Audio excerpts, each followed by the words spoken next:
안녕하세요. 캐나다의 앤드류 약사입니다. 제가 오늘 처음으로 유튜브 채널을 열었습니다.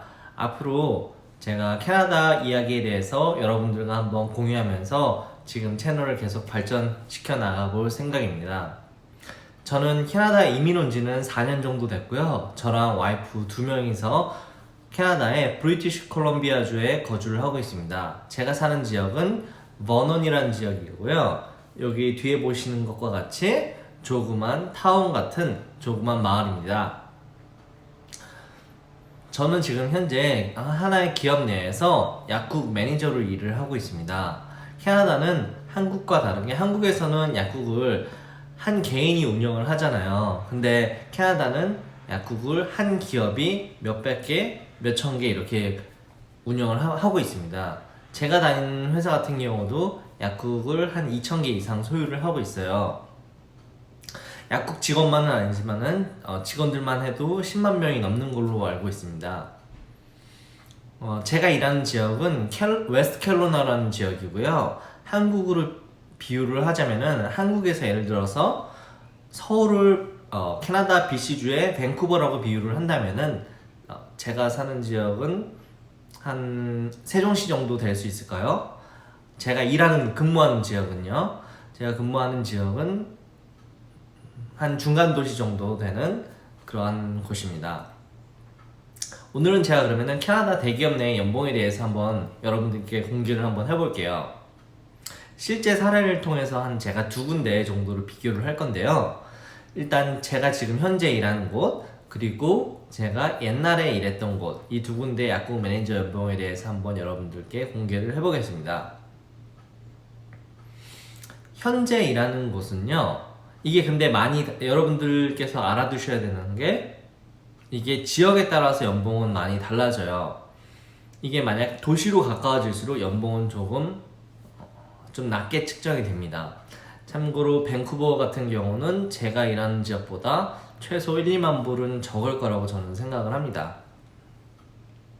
그래서 제가 여기 매니저로 온 거는 작년 10월이었고요. 작년 10월에 제가 사인인 보너스랑 이제 계약서에 사인했을 때 제 연봉은 캐나다 달러로 약 10만 7천 불이 조금 넘었습니다. 그런데 이게 다는 아니고요. 제가 약국 운영 성과에 따라서 따로 또 보너스가 주어져요. 한국의 성과급 같은 개념이죠.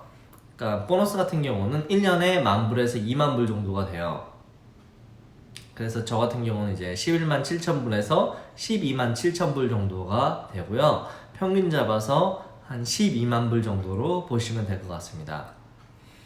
그리고 직장을 이직할 때 간혹 가다가 사인인 보너스를 주는 경우가 있어요. 저 같은 경우도 사인인 보너스를 받고 이직을 하게 됐습니다. 사인인 보너스 같은 경우는 이것도 성과에 따라서 최대 2년 10,000불에서 20,000불 정도를 받을 수 있습니다. 저 같은 경우도 사인인 보너스가 최대 20,000불이 되고요. 최소로 잡으면은 10,000불을 받을 수 있게 이제 계약서에 사인을 하고 현재 기업과 계약을 하고 일을 하고 있습니다. 이거는 제가 지금 웨스트캐로라나에 일할 때 말씀을 드리는 거고요. 이게 만약에 밴쿠버나 토론토 같은 이제 큰 도시로 가면은 연봉은 좀 낮게 측정이 돼요. 그러면은 저는 이제 이 중간 도시에서 일을 한 지는 1년이 조금 안 됐고요. 그 전에는 제가 사는 이 지역 버논에 근무약사로 일을 했어요. 근무약사로 일을 할 때는 현재 연봉보다 한 1, 2만 불 정도가 적었어요. 캐나다는 약국 매니저의 경우에 연봉제로 측정하는 기업이 있고 시간제로 측정하는 기업이 있어요. 제가 봤을 때는 시간제로 측정하는 기업이 조금 더 높은 연봉을 받을 수 있을 거라고 생각을 합니다. 이번에는 다른 사례로 제가 처음 매니저로 일했을 때 처음 매니저로 일한 기업의 연봉을 제가 한번 공개해 드리겠습니다. 제가 처음 일했던 곳은 하이프로리라는 아주 작은 알버타에 있는 마을이었어요.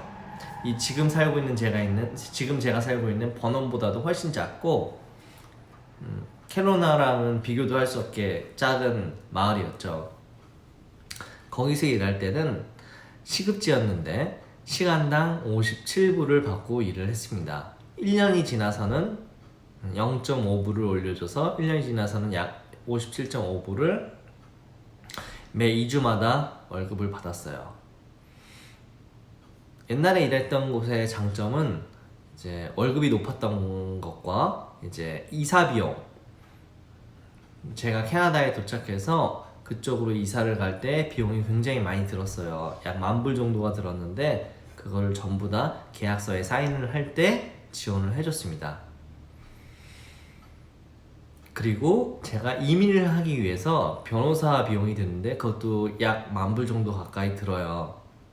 이민을 여러 가지 서류 준비하고 인력이 들어가고 지원하는 과정에 모든 소요되는 비용이 약 10,000불 정도 들어갔는데 그거를 전부 다 지원받았습니다. 옛날에는 그 조그만 마을에서 3년간 일한다는 조건으로.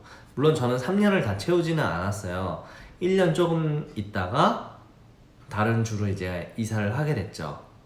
그래서 오늘은 제가 캐나다 대기업의 약국 매니저의 연봉에 대해서 제가 한번 공개를 해봤습니다. 앞으로 다음 시간은 제가 한번 캐나다 대기업의 복지에 대해서 한번 말씀을 드려보려고 해요. 휴가라든가 또는 베네핏이라든가 연금제도 이런 거에 대해서 한번 제가 공개를 한번 해보겠습니다.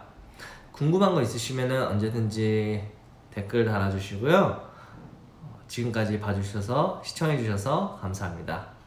캐나다의 앤드류 약사였습니다.